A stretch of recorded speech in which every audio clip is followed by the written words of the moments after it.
What be up, fellas? It's Nadraj, and got a game of Ground War Domination on Scrap to the Yard, and I'm using the AUG H bar with no attachment because it's the first I've used it really.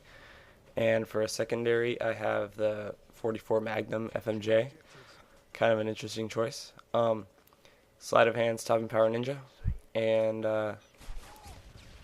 I fast forward through this starting about now, I think. So yeah. Um, so basically, I wanted to talk to you guys today about the control freaks. If you guys have heard of those, they're the analog extensions for your controller. So personally, I put them on both joysticks. Some people just put them on the right one, and I actually find them to be helpful such that, oh yeah, I skipped the post migration. I find them to be helpful uh, because they don't necessarily make you more accurate, but they make you be able to be just as accurate at a higher sensitivity. That's what I've found with them. I don't know if you guys use them and what your experiences with them, but also I I really think that you have to have large hands for them to help a lot because it's hard to reach to the top of them with small hands. I think that's what my friend said when he tried them out. Um, oh yeah, back to the game. This is a crazy. Okay, my team just secured all three. We had all three, and then I went over to C, and then they took C. So I got trapped in their spawn. So I just got a triple spray right there. But then I get my Harriers, but I kind of like spaz out. I was freaking out during this. Then they just spawn behind me back there and take me out. So that was unfortunate, but you know. So I got my Harrier. Gonna call my Predator missile also.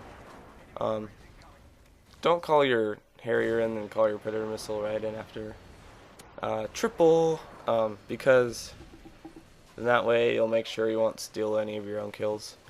And also, guys, I just think it's hilarious when people do this. I think it's just so funny when there's an enemy Harrier up in the air and someone calls in a chopper gunner. Harriers take down helicopters, guys. In case you haven't noticed, they'll take down Pavlos, attack helicopters, and chopper gunners in one. They fire their rockets at it. So if you guys haven't noticed that yet, I'm sorry, but that's just what happens. I've actually called in a Harrier, then the other team called in two chopper gunners in a row, and I got credit for taking down both of them. So I mean, if there's a enemy chopper in the air, then call in your Harrier because it'll probably take it down. So that's just a little tip. My kill streak setup is Predator missile, Harrier, and Pavlo. My air support actually does a lot of work in this game, especially the Harriers. I get like 2 Harriers or 3, I'm not sure, and they get a lot of kills. So I got pretty lucky with that. They weren't really shooting anything down that much. So if you guys saw my nuke video, I was on this map and I used that building I was just in as my hold down area, kinda. So yeah, it's a pretty good area. So defend A, yeah, team player, right?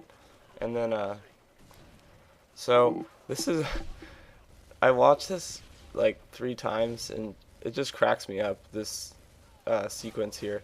So they're all spawning at C. Get one guy. I'll just let you guys watch it because it's pretty weird.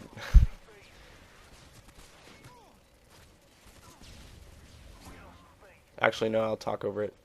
Okay, so basically I'm just trying to survive here. Got my Predator missile.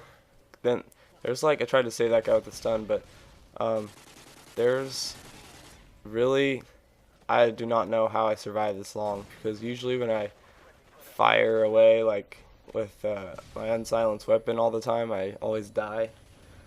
Um, so on that note, I have a Magnum. That's the only gun that's loaded for me.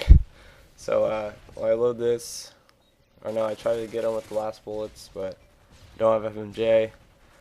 So I spray through there, get a couple hit markers, go behind there, reload the Magnum, and pistol him. So I get my Harriers, and I think I die right here. Yeah. So I've gotten 2 Harriers yet to get a Pavlo. If I would have gotten Pavlos, oh yeah, and it spawns me in front of that guy. If I would have gotten Pavlos, then this probably would have been a 60 to 70 kill game, somewhere around there. And if you guys saw that, I spawned right on top of that guy laying down. I don't know if you guys saw that or not. You could rewind it. So yeah, I hate it when it seems like when I die when I'm recording, it's like I die 2 or 3 times in a row like that. It just happened, and I don't know what it is, but here, let me get some water.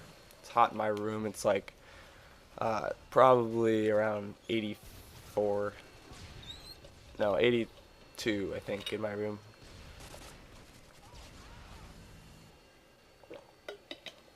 It's 9:49 p.m. Western time, but it's been really hot this week. So even though my window's open, it's still pretty hot in my room. This is another spot next to this building that's pretty good, but everyone despises it because of what I do here. I'll call it, I don't know if I'd call it camping, but it's just being defensive, because I know they spawn at A, they want B. More people rush to B than to C, in my opinion. So I was just trying to hold this down. And if you notice, it doesn't seem like I've gotten that many kills this game, but my air support actually, my last set of air support really picks up the amount of kills. And I just got like a kill feed, I guess. Double kill. I don't know how I got a double kill. So I call in my Harriers. There's one guy, get one die, one more for my Pavlo. And there it is. So, back to the sensitivity thing. X-Jaws, you guys probably know who X-Jaws is, but he put out a video explaining why a lower sensitivity is better. I agree with him on that part. Like, it does make you a little bit more accurate, but I don't know. Like, some people are just better at certain sensitivities than other people. So I mean, it's a tough call on that. I used to play on 5. Now I play on 4. I mean, I'm usually a 4, 5, 6. I'll sometimes do 6 when I snipe. But so I mean, X-Jaws didn't think really mattered it's not like what you feel comfortable with, but I think that has some part in it. But I'm running out of time here, guys. The game's just over now. Final score 54-9. This has been Nadraj Yelaha, and I will see you guys later.